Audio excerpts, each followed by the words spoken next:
All right, as it is 1:30 p.m. on the given date for the Transportation Advisory Committee, I call this meeting to order. I'll ask everyone to go around the room and introduce ourselves, and then Jader, if you could help me verify that we have a quorum at the end, I would appreciate it. My name is Gail Sturdivant. I'm City Engineer and Deputy Public Works Director for the City of Colorado Springs, and also the Chair for the TAC. Michelle? Lachelle Davis, CDOT Region 2 Local Agency. Bad breath button. Jeff Guthrie, Region 2 Planner. Kathleen Collins, CDOT Statewide and Regional Planning. David Mentor, Transit Planning Supervisor, Mountain Metro Transit.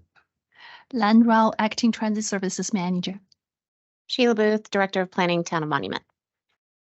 Jason Dosh, Town of Palmer Lake Public Works Supervisor. Darren Horsemeyer, Community Planner at Schriever Space Force Base. John Lee Santos, PPACG staff. Danelle Miller, PPACG staff. Jess Bechtel, PPACG staff. You want me to do?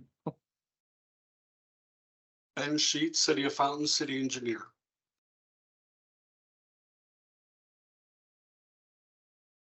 I can for those online, Dole from Manitou.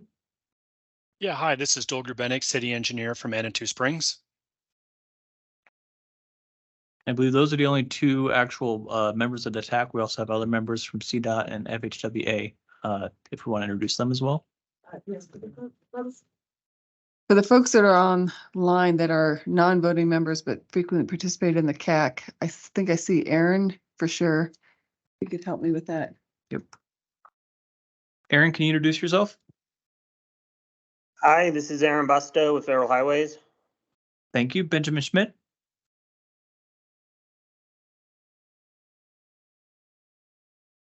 We'll keep going. Ashley Brim.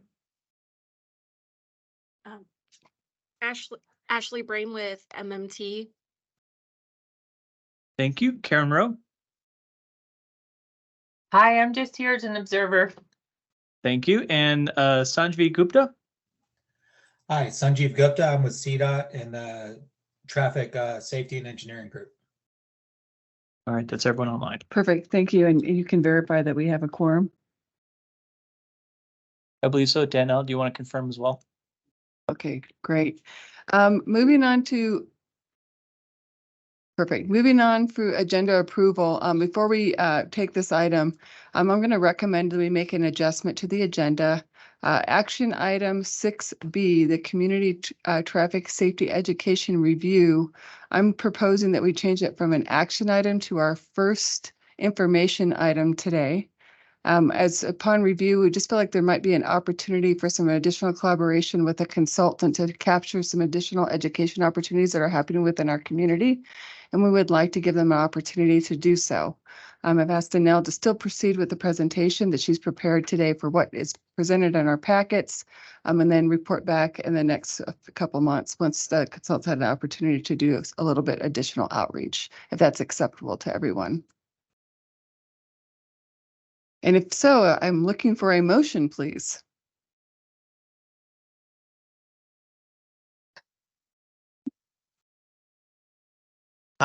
This is Jason with Palmer Lake. I make a motion that we move that action item 6B to an information item and then approve the agenda. Thank you. Second. Lanrow. Seconds. All right, all in favor, say aye. Aye. Aye. Any opposed, say nay. All right, the agenda is approved as amended.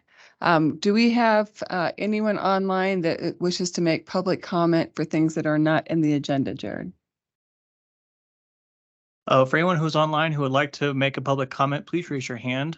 In the meantime, we have not received any requests for public comment before the meeting started. Perfect, thank you. As we're waiting for anyone to respond online, I will ask the audience, is there anyone in the audience that would like to address the TAC for items that are not on the agenda? All right, hearing none and seeing none online, we're going to move on to the Board of Directors report. John? Oh, Danelle. I'm actually going to give the Board of Directors report, which will be very short. There were no transportation related items at the board this month.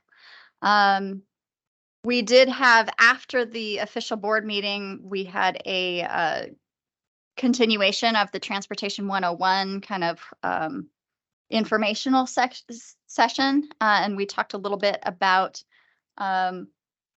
funding and where it comes from. And then we talked a little bit about the LRTP, the Long Range Transportation Plan, and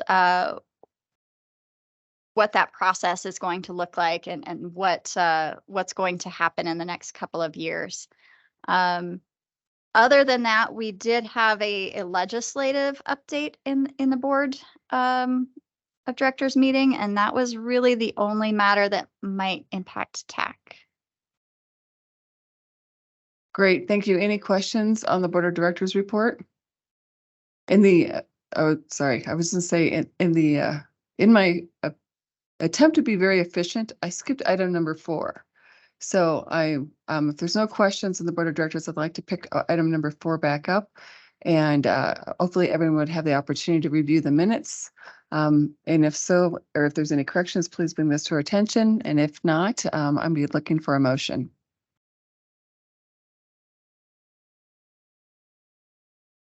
This is Sheila, Town of Monument. My first motion. I'm so excited. Motion to approve the minutes as presented.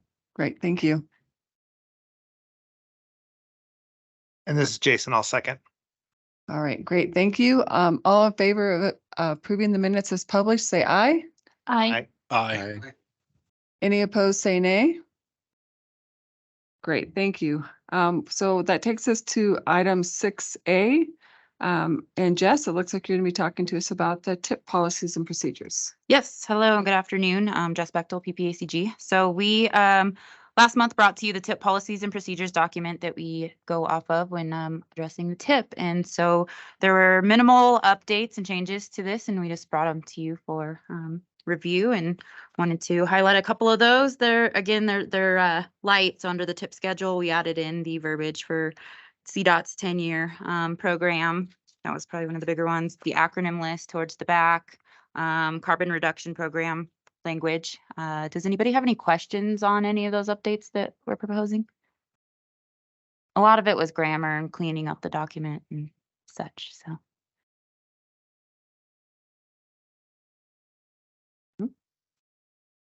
Easy peasy. All right, well, since she's done her report, if there's no questions, then we would be looking for a motion to recommend adoption of the modified TIP policies and procedures.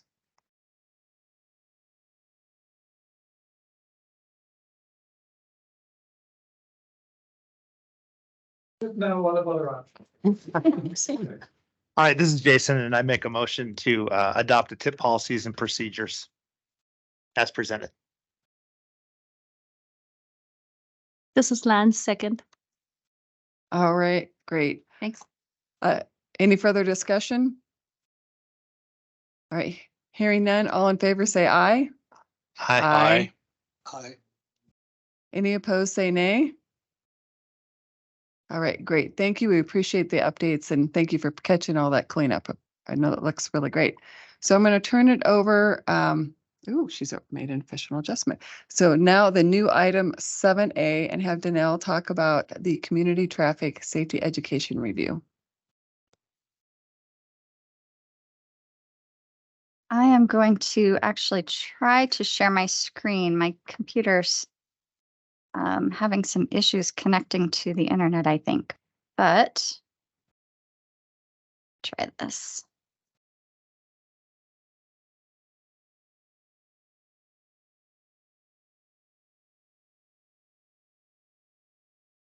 It doesn't want to open the PowerPoint.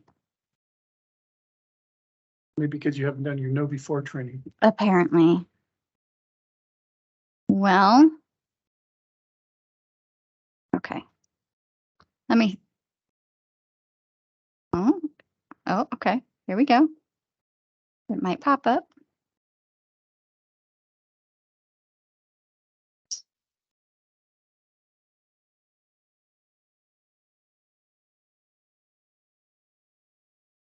Okay, apologies for the technical difficulties there. So a few months ago, 6-8 months ago, Tetra Tech, PPACG kind of recognized that there was an increase in serious crashes and fatalities in not only El Paso County, but in our COG region.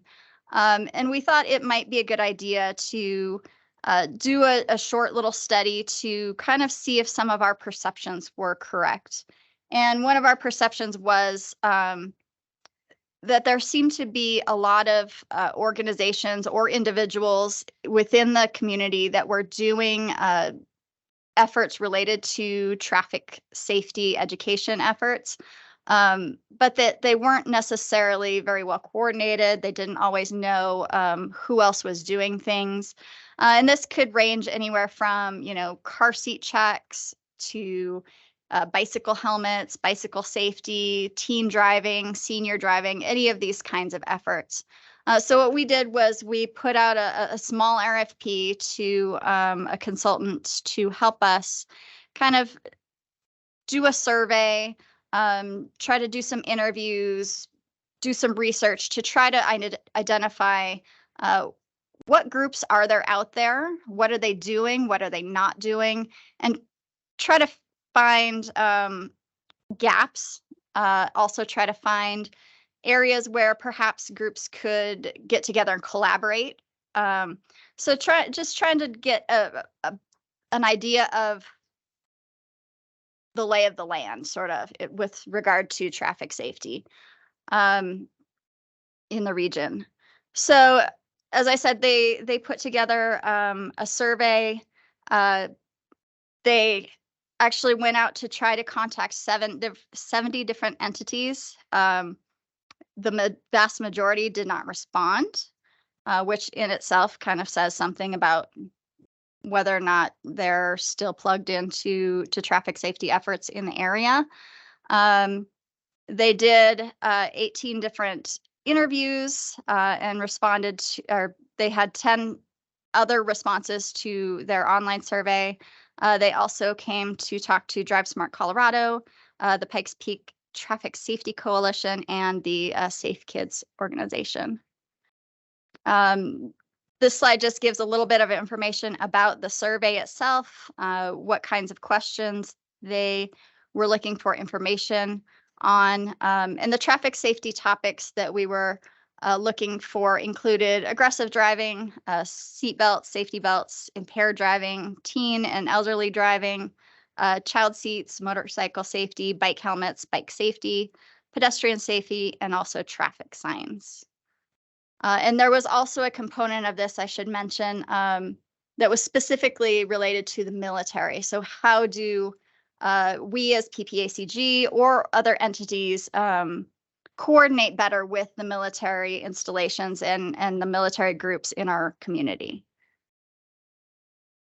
Some of the key highlights of the findings related to some of the issues and barriers in our region, challenges with data, challenges with information sharing and tracking, how effective some of these programs are. There were several references to just lack of staff or lack of personnel, or perhaps personnel who were involved but have since retired or moved out of the area. There was a lot of discussion about knowledge gaps, partnerships that were potential but may not be happening at this point in time. And there were some concerns about how these kinds of gaps may affect some of the grant opportunities. Perhaps there are organizations in our community that could go after grant money or other funding that those opportunities are being missed because of the lack of real coordinated engagement. There was also some discussion about some providers, specifically insurance companies, that used to provide safety education and also funding for other groups that have since kind of pulled back in some of those efforts. And then, of course, there was some COVID-related issues where during COVID, when meetings were held virtually, there was kind of a drop in participation in some groups, and that hasn't necessarily bounced back at this point after COVID. A couple of strengths and opportunities that we heard. There is federal funding out there. There's also state funding out there. There's opportunities that are available. We heard from the local military installations that they were very interested in being part of the solution, part of messaging opportunities, all of these kinds of things. There were several very passionate volunteer groups out there, or individuals in some cases. So there are a lot of good resources, and there are a lot of good volunteers. It's really just, as we kind of thought, a lack of coordination kind of pulling those folks together. And so then our consultant also gave us some recommendations after going through this effort. And some of these were specific to PPACG. Some of the recommendations are more things that perhaps PPACG puts out into the community, and individual towns or cities could potentially pick them up if they wanted to, or perhaps a nonprofit. But they did talk a bit about perhaps because DriveSmart is now under the PPACG roof, DriveSmart could potentially serve as that kind of touch point for the region to connect on these kinds of efforts. A few of the recommendation highlights, really working on trying to look at potential funding sources and how certain groups could go after that kind of funding. There were some recommendations related to training, specifically services such as car seat checks, those kinds of things. Really strongly recommended trying to reinvigorate DriveSmart and also create some of those partnerships that would help strengthen traffic safety education within the region as a whole. This particular study did recommend identifying a regional safety champion, which actually PPACG and DriveSmart have kind of collaborated on a grant effort to try to fund an individual that could actually provide that safety champion touch point. Couple of other things that were recommended, planning perhaps a causation study related to crashes. And we've noticed, I think Jason may have come talk to TAC about just some of the different causes for crashes post-COVID as opposed to pre-COVID. And then also messaging, like how do we get targeted, effective messaging out there? How can the PPACG and specifically our website perhaps function better to provide some of that information? And also, how can we or other groups expand the role of schools in some of these efforts? So this is just kind of a wrap-up slide. The Community Safety Education Review report was published. The draft was completed in March. We were bringing it now to the committee process. However, as Gail mentioned, it has kind of come to our attention that we think it would be a stronger product, and we think it would be more helpful to our communities if we were to go back out and talk specifically to some of the jurisdictions that didn't get covered as fully as they should have. So I think we're going to take this back to our consultant and have them go back out and do a little bit more coordination and making sure that we have those things covered, and then we will bring it back in either next month or the following month for tax recommendation. Any questions? Danielle, this is Gail. I have a couple questions for you. On those agencies that responded, it looks like there's maybe 10 or so traffic safety issues identified in the draft. One of the ones I don't see on here, I guess maybe the question was, were those preset by our consultant, or was that based on input from these jurisdictions? It was based on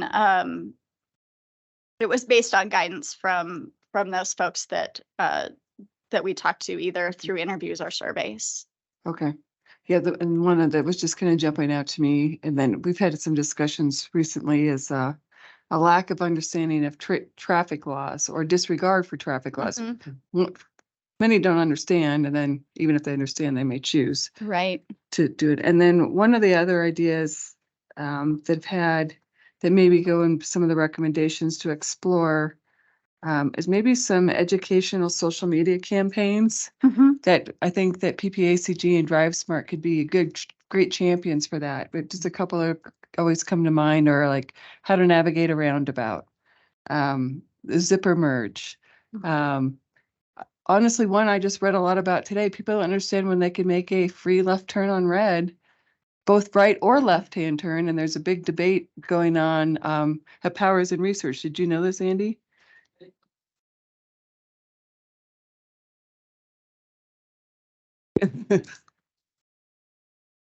Right. Anyway, there's things like that I think would be helpful.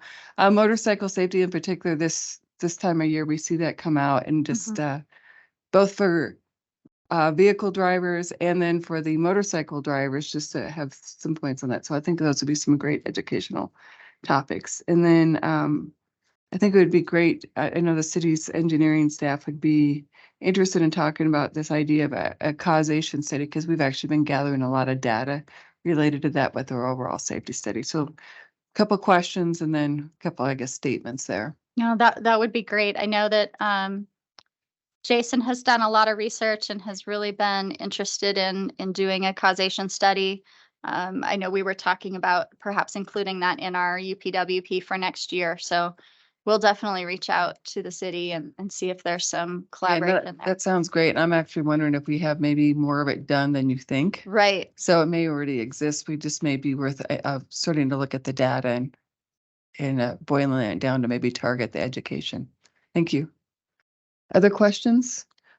Comments? Thanks. Thanks, Victoria. Go ahead. Yeah, I totally agree with your comments. And having just completed a local road safety plan, I found that some of those top 10 safety concerns were not what we found in the data as our major issues. Now, yes, distracted and impaired driving were up there, but speed-related crashes were one of our top 4. Crashes at intersections because people are running stop signs or red lights is one of the top 4. Roadway departures was one of our top 4, as well as people not utilizing seat belts. And that we have a really low, now you're much higher in the city in terms of your seatbelt usage, but in the rural area, that seatbelt usage is one of our top causes of fatalities and serious injuries. And they are, as someone who flipped a car and landed on the driver's side while driving, I am sitting here today because I had a seatbelt on. And so those are really effective messages that we have got to get out to people. But speed, traffic, obeying traffic laws and putting your seatbelt or your helmet on, really important. And just for your comment on the report, I would probably shy away from TikTok as a method, because I don't even believe we can have it at the county on our phones or anything anymore. So we might want to look at alternative social media platforms than that one. There's a lot of controversy, as you all know, about that one right now. Yeah, but I'm I would happy agree. to share my data. Yeah, Thank you. And I would agree with you on the TikTok. That's not what I meant about it. But I think, and I thought Federal Highways had actually put together some educational videos that we might be able to bring out and put through our normal social media channels to get the message out. I believe And- CDOT has some as well about I think they driving do. through a roundabout and those kinds of things. Great. Any other questions or comments? Thank you, Victoria, for that. And I'm glad you're here, by the way. Thanks for wearing your seatbelt. Yes, thanks for that. I have a question. Yes, Lynn. So on page 37, page 7 of the report, there's a mentioning of 5310 funding under that funding section. It specifically says PPACG and AAA could make connection with relevant organizations to take advantage of these funds, which are distributed to the states based on the number of people. So this section is a little confusing for me because Pikes Peak, PPACG is the designated recipient of 5310 funds. Do the consultants mean to reach out to the state for the state funding? I think the intent was to talk about the subrecipients from PPACG, but let me take that specific piece back to Laura and make sure that the language is cleaned up. Thank you. Other questions or comments? I've got extra Tide Pods since I can't use TikTok, so no. All right. So thank you for that information, and we look forward to hearing back from you in a few months after we have the consultant has a chance to do a little bit more outreach. Absolutely. Thank All right. Moving on to the next item 7A, which is the standard CDOT update. So going around the room. This is Lachelle with Region 2 Local Agency.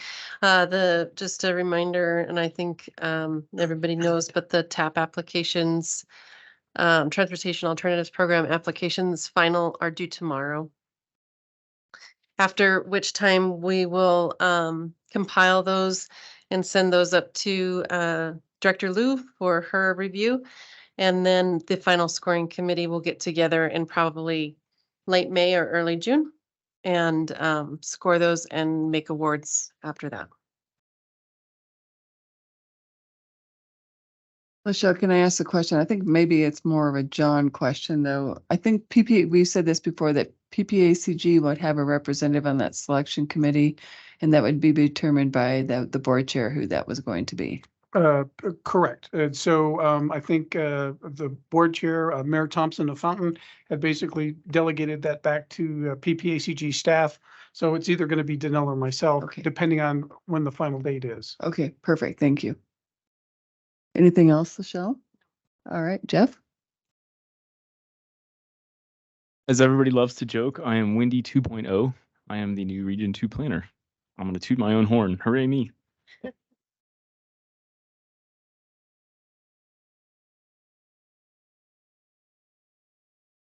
Kathleen? Hello, Kathleen from Statewide and Regional Planning at CDOT. The big news is all the state legislation that's out there right now that impacts transportation planning and land use. We are the Deputy Executive Director, Herman Stockinger, is visiting with the 10 rural transportation planning regions to talk to them about the legislation that's still very much up in the air. That some of the key pieces that were controversial have been stricken, but he's just assuring that the TPRs that, nothing's final yet and everything is going to be pretty public in terms of any things or decisions moving forward with the boundary changes for the stack. So that's what's going on, and I think that's it. Great, thank you. Bill, anything? I think I hit everyone from CDOT unless Andy, you want to jump in? Or I think there was somebody else from CDOT also online.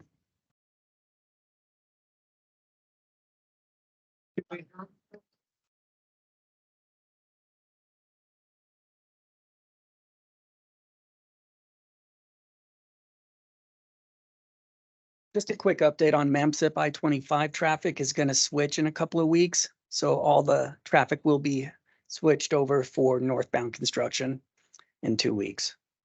So that's it. All other projects in design are like Fillmore to Garden of the Gods on I-25 are on schedule for June, July advertisements. That's it. Yeah. Friends that work in, live in Pueblo and work here, they no longer have to do this thing, half on and half off the segment. That might exist still, but in the opposite direction. You're coming to work, you just can't go home. It changes your other side's alignment.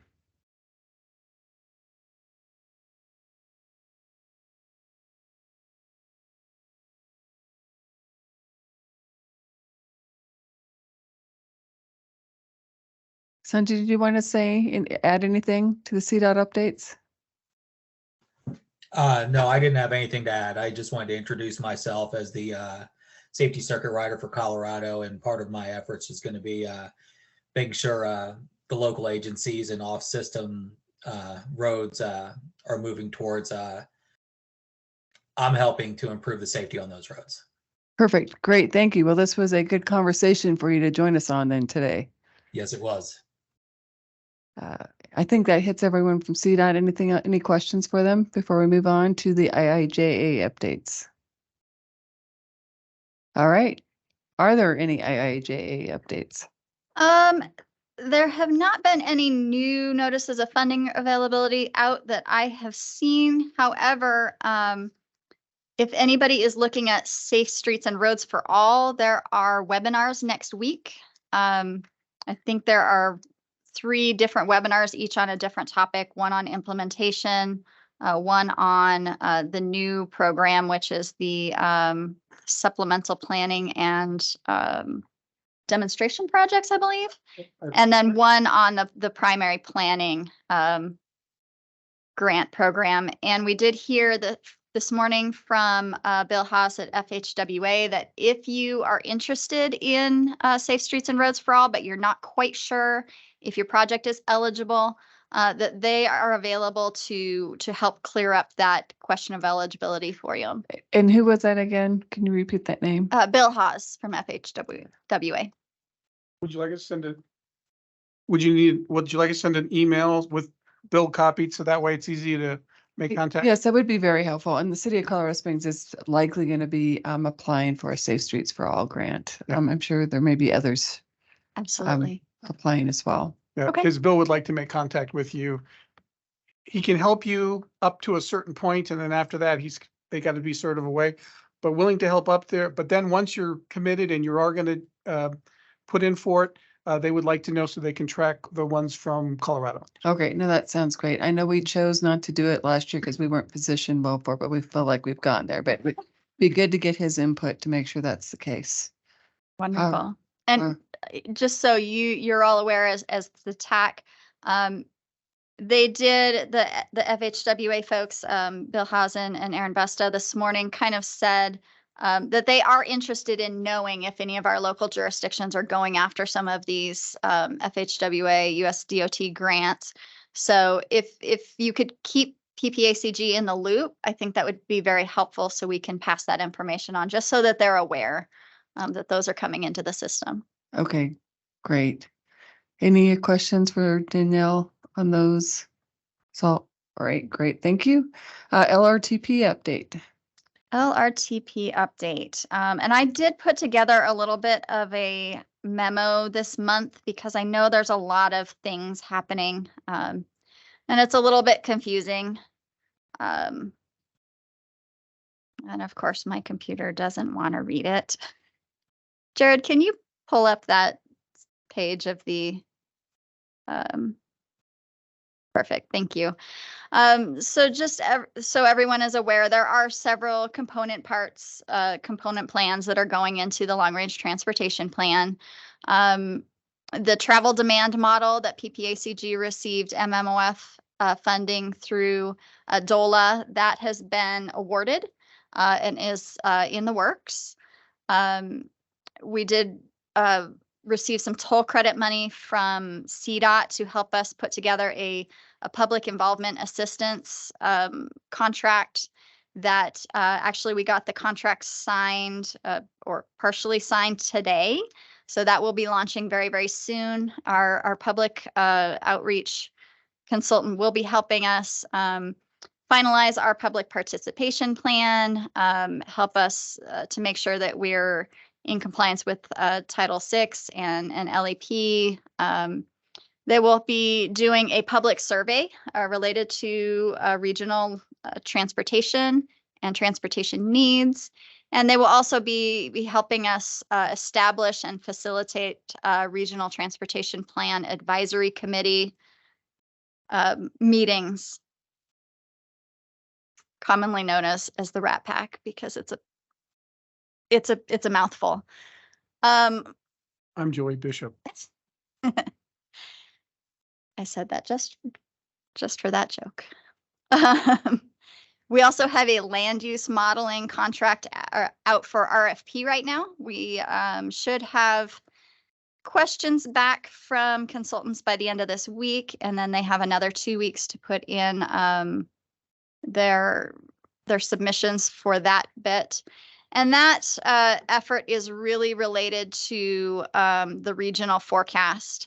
And so whoever that consultant is will be working with Will and myself to really reach out to all the jurisdictions and to try to come to some agreement regarding the regional forecast and then the population modeling and that kind of thing. The active transportation plan, a few of you have met with Jason, or a few people from your jurisdictions have met with Jason to kind of refine that scope, and that should be out for RFP very soon. And then finally, we have the transit plan and specialized human services plan that we're working with MMT to get out on the street as well. And then if we move down the page a little bit farther, those are all the things that are going on contracting wise and component wise. I did send out an email to all of our TAC members earlier this week, or perhaps last week, regarding the scoring methodology. So Olson, our consultant who helped us with the congestion management process, they have been in touch with all of the jurisdictions, and they have basically done a preliminary draft scoring for all of those existing LRTP projects that have not yet received any funding, haven't moved into the TIP. And so the goal of this effort is really to, one, get some of that scoring done, and two, to really validate the scoring methodology that was put forth in the CMP, and to give everybody, all of the jurisdictions, all the TAC members, a chance to really look at how the projects are scoring, make sure that it really makes sense for our region. And what we would really like to do as PPACG is to hear back from all of the jurisdictions regarding, is the scoring doing what you think it should do? Are there tweaks that should be made? And so we can either do this, like we can reach out to jurisdictions individually, or we thought it might make more sense to actually set up a workshop with the TAC to work through these kinds of things, if that is if that's the guidance of the TAC at this point. And that's really kind of the big rocks on the LRTP at this time.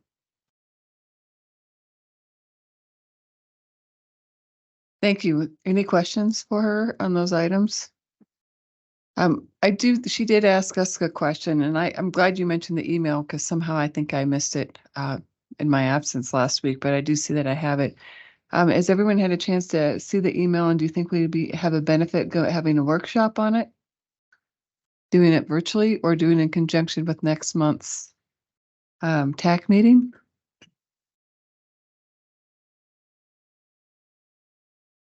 Okay, silence is going to be acceptance here pretty soon.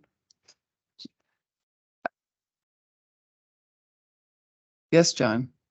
Well, and again, I just want to reiterate what Danelle had said, that there's really two parts to this, right? One is we've developed the CMP, but as we've seen history here at PPACG, it was done, and then that was sort of it. And we don't think that's the proper way of going, right? So we wanted to validate it. So the two questions for you are, does the CMP actually work? When we put the stuff in at one end and what comes out at the other end, does that reflect what you thought it would with the scoring process, right? I think the last long range planning process, we put in all of the CDOT projects and they came out as like, oh yeah, we can't do any of these because they're too far away. Well, of course they're too far away. That's because they're CDOT projects. All right. So, and so we want to make sure, one, that the CMP is validated, but secondly, that the scoring is what you want it to be. Because once we have that foundation, one, if this hit the mark, we're way ahead on the long range plan, and you all don't actually then have to go back and score all of those existing projects. All we will need to score then is new projects that are coming into the process. So I think that makes the lift a lot easier. But again, we don't want to go down a road where we're working on something only to find that the process is flawed in the first place. So just make sure our process works. So if you could look at this sooner than later, it's the foundation which all the other work is built on. So Just looking at the scoring sheet, and I see it was sorted by scores. I feel like it may be worthwhile for us just to maybe truth check our projects we had in this demonstration, just review the scoring one more time, see how they apply to this project, and just to make sure from a gut check that it is making sense. So if it's okay with the TAC, I would ask that we do a doodle poll to try to set up an hour-long workshop, and that it would be getting twofold, where we review the scoring process, how they've turned out, and then we go through a discussion at that point. Absolutely, that would be great. I will send out that doodle poll. Just so you are aware, if you haven't looked at the email yet, there were some adjustments, or I wouldn't say adjustments. It was really, there were some areas in the CMP scoring that were not very well defined. And so our consultant did give us some recommendations on here's how they felt would be best to put some better definition into those specific categories of scoring. So those I would ask that everybody take a little deeper look at, because those are probably areas where some changes might be made or might be needed. Yeah, great. Think that was actually going to be my question, if the consultant had recommended anything. So I'll take a closer look at that, and we'll look for that doodle poll. Anything else on this topic? All right, we are at, go back to the agenda. I think it's a member government announcements. Any member government announcements for the benefit of the group? Madam Chair, I do. Land Rail Transit Services, I would like to officially introduce and welcome David Mentor to the CAC. And Dave is not a new face to a lot of you. He worked at Mountain Metro from 2007 to 2013 before he went to Denver RTD doing consulting work and CDOT. So I just want to welcome Dave back and officially introduce him to the TAC. Thank you. Do you want to say something? Welcome, Dave.